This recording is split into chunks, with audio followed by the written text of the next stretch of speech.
Why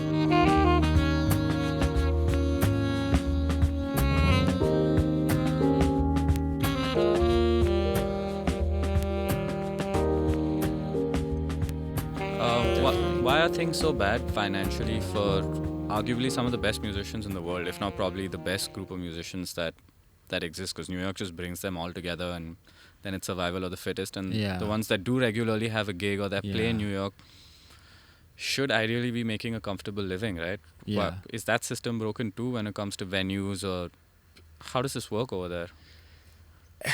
It's really kind of a conundrum. I think many of us in New York are wondering the same kind of thing about where this is coming from.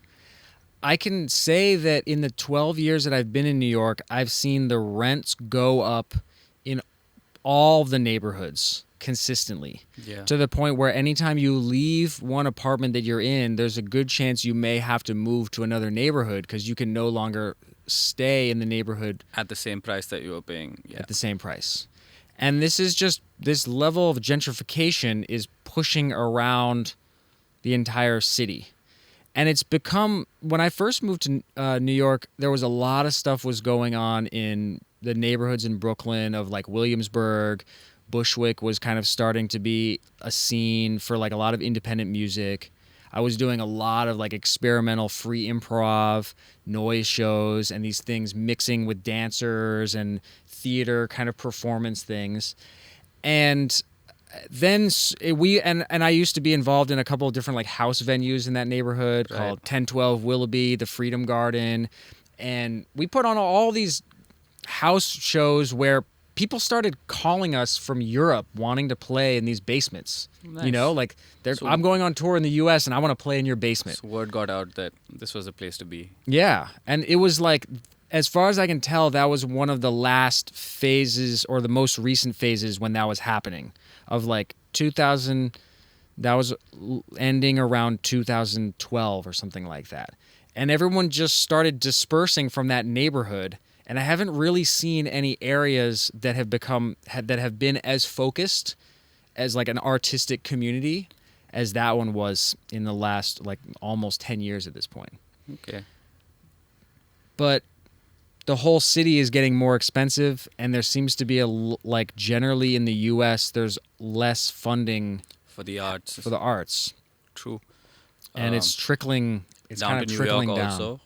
I feel like that would be the last place where maybe people would stop patronizing the arts, because I don't know, you'll always find 100 people that want to show up at a jazz club, right, in New York. Or It's changing. Yeah. It's changing. Show attendance throughout the entire U.S. has definitely dropped a lot in the last 10 years.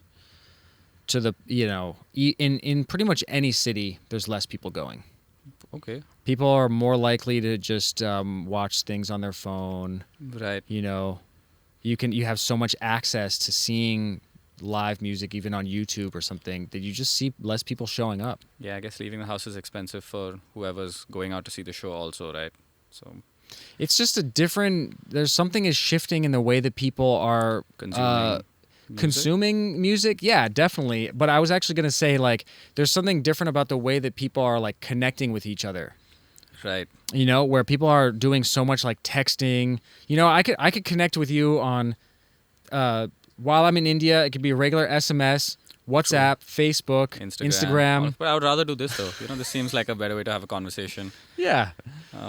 Eye contact, mugs. Yeah, well, that's why we're probably, that's why we're in a Old band school, together. and also why no one comes to see these shows anymore, because you can't text the show to them. But which, I mean, since things are heading in this direction, maybe not long term, but what do you see for yourself the next couple of years or 5 years? How do you see Xander Naylor, the musician / composer / just working man, progressing? How to pay the bills long term, how to someday be able to afford comprehensive health insurance, maybe some other nice stuff. Yeah. I don't know. It's a question that musicians everywhere ask.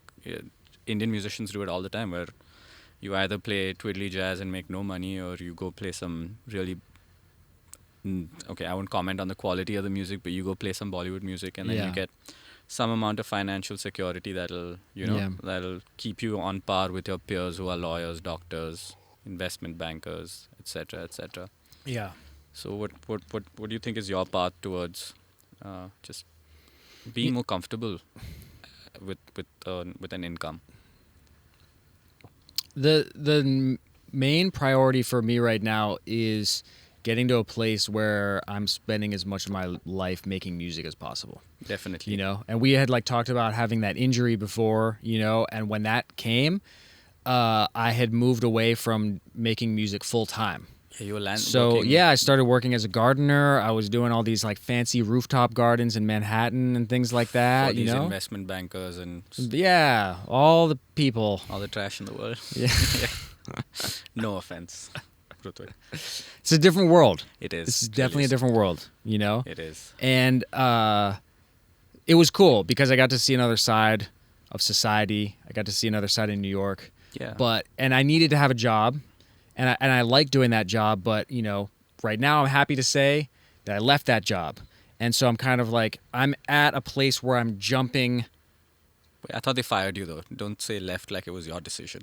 No. Okay. No, that was a different job. Oh, okay. that 2 was a days different before job. Christmas. That was a different job. Okay. Oh, that was the. Yeah.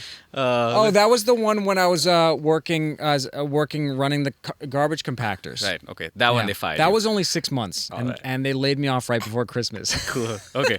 But yeah. But sorry. that was a good one too. That was a good story because I think the day before that, I was working and this old security guard like saw me at night and he was just looking at me and he's like, "Man, what are you doing here, man? Like you got to go do something. Don't you like play guitar or something? Like you shouldn't be here. Like me, like I'm retired and I'm just doing this job. Like I fun. wouldn't want to be here if I was you." And then the Right. next and the next day I got like laid off and I was just like, "Whoa." Another It sign. was one of those moments, Yeah. you know. But But yeah, with the landscaping job, you were saying you quit and yeah, I left that thing and now I'm kind of it's just one of those like jumping like a leap of faith right now. I started doing a lot more teaching the last few years and I love teaching. Then, yeah. I love teaching anyone from like the youngest age, 5 or 6 is usually the cutoff for guitar, all the way up. I love Okay. doing that. So That's definitely nice. more of that in the future. Definitely more touring. I have a feeling I'll be coming back here and I we'll have a be feeling doing you'll some be more coming shows back to- together. Yeah. I feel like next year we'll put together something even more extensive. I'll see you probably in New York in August Yeah. if possible. See how underpaid musicians really Dude, can be. come check it out. Underpaid. Yeah, I'm a little worried now. You know, I thought it would be better than here, but clearly it's not.